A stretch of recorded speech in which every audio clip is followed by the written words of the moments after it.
ओम नमः शिवाय, हर हर Mahadev. Radhe Krishna Brajdham YouTube channel पर आप सभी का स्वागत है। शिव महापुराण की कथा।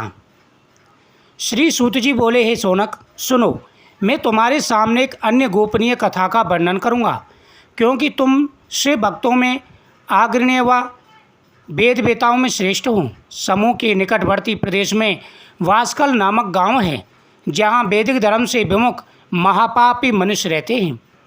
वे सभी दुष्ट एवं उनका मन दूषित विषय भोगों में ही लगा रहता है। वे देवताओं एवं भाग्य पर विश्वास नहीं रखते। वे सभी कुटिल वृत्ति वाले हैं, किसानी करते हैं और विभिन्न प्रकार के अस्त्र शस्त्र रखते हैं। वे व्यभिचारी हैं। वे इस तरह से पूर्णतः अनजान हैं कि ज्ञान, वैराग्य तथा सद्धर्म ही मनुष्य के लिए परम पुरुषार्थ है। वे सभी पशु बुद्धि वाले हैं। अन्य समुदाय के लोग भी उन्हीं की तरह बुरे विचार रखने वाले हैं, धर्म से विमुख हैं। वे नित्य कुकर्म में लगे रहते हैं एवं सदा विषय भोगों में डूबे रहते हैं। वह सदा ही अधर्म करते हैं, कभी भी धर्म के बारे में नहीं सोचते। हे ऋषियों, वह सदा ही पाप में डूबे रहते हैं। वहाँ की स्त्रियाँ भी बुरे स्वभाव की हैं, स्वेच्छाचारिणी, पाप में डूबी, कुटिल सोच वाली और व्यभिचारिणी हैं। वे सभी सद्व्यवहार तथा सदाचार से सर्वथा शून्य हैं। वहाँ सिर्फ दुष्टों का निवास है। बास्कल नामक गांव में बिंदुक नाम का एक ब्राह्मण रहता था। वह अधर्मी, दुरात्मा एवं महापापी था। उसकी स्त्री बहुत सुंदर थी। उसका नाम चंचुला था। वह सदा उत्तम धर्म का पालन करती थी, परंतु बिंदुक वैश्यागामी था। इस तरह पाप करते हुए बहुत समय व्यतीत हो गया। उसकी स्त्री भी स्वधर्मनाश के भय से कलेश सहकर भी काफ़ी समय तक तो धर्म भ्रष्ट नहीं हुआ, परंतु आगे चलकर वो भी व्यभिचारिणी हो गई और वो भी पाप करने लगी। इस तरह दुराचार में डूबे उन पति पत्नी का बहुत समय व्यर्थ में ही बीत गया। दूषित बुद्धि वाला वह दुष्ट ब्राह्मण बिंदुक समय अनुसार मृत्यु को प्राप्त हो गया, नरक में चला गया। बहुत दिनों तक नरक के दुखों को भोगकर वह मूढ़ बुद्धि पापी विंध्याचल पर्वत पर भयंकर पिशाच हुआ। इधर उस दुराचारी बिंदुक के मर जाने पर वह चंचला नामक स्त्री बहुत समय तक पुत्रों के साथ अपने घर में रही। पति की मृत्यु के बाद वह भी अपने धर्म से गिरकर पाप करने लगी। विपत्ति में भी अपने धर्म का पालन करना नहीं छोड़ती। यही तो तप है। तप कठिन होता है, लेकिन इसका फल मीठा होता है। विषय इस सत्य को नहीं जानना चाहिए। वह विषयों के विष फल का स्वाद लेते हुए भोग करते हैं। एक दिन देवयोग से किसी पुण्य कर्म पर्व के आने पर वह अपने भाई बंधुओं के साथ गोकर्ण क्षेत्र में गई। उसने तीर्थ के जल में स्नान किया एवं बंधुजनों के साथ यत्र तत्र घूमने लगी। घूमते घूमते वह एक देव मंदिर में गई।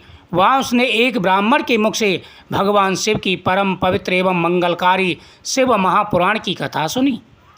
कथावाचक ब्राह्मण कह रहे थे कि जो स्त्रियां व्यभिचारिणी होती हैं, वे मरने के बाद जब यमलोक जाती हैं, तब यम के दूत उन्हें तरह तरह की यातना देते हैं। वे उसके शरीर को लोह के डंडों से छेदते हैं, तप्त लोह के पुरुष से उनको चिपका देते हैं। ये सारे दंड इतने भयंकर होते हैं कि जीव पुकार पुकार कर रोता है, उनकी सुनने वाला कोई नहीं होता। लेकिन यमदूत उसे छोड़ते नहीं। उसे कर्मों का फल याद दिलाते हैं कि तूने जे कर्म किया है, अब उसको याद कर और उसका फल भोग। उसे अनेक प्रकार के दुख देते हैं। देव, ऋषि, मनुष्य सभी इससे बंधे हुए हैं। ब्राह्मण के मुख से यह वैराग्य बढ़ाने वाली कथा सुनकर चंचला भय से व्याकुल हो गई।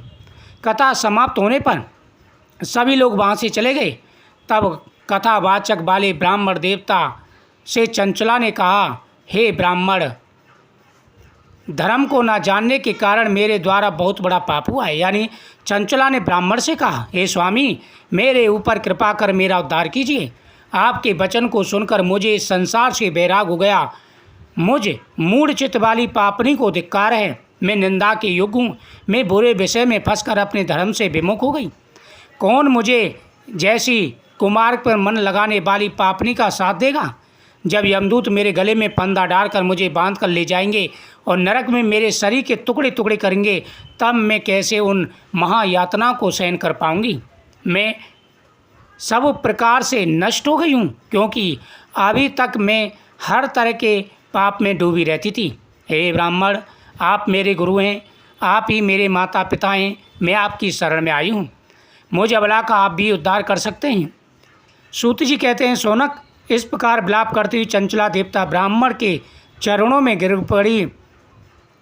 तब ब्राह्मण ने उसे कृपा पूर्वक उठाया, उसे धैर्य बनाया और उसके उद्धार के उपाय के बारे में बताने लगे।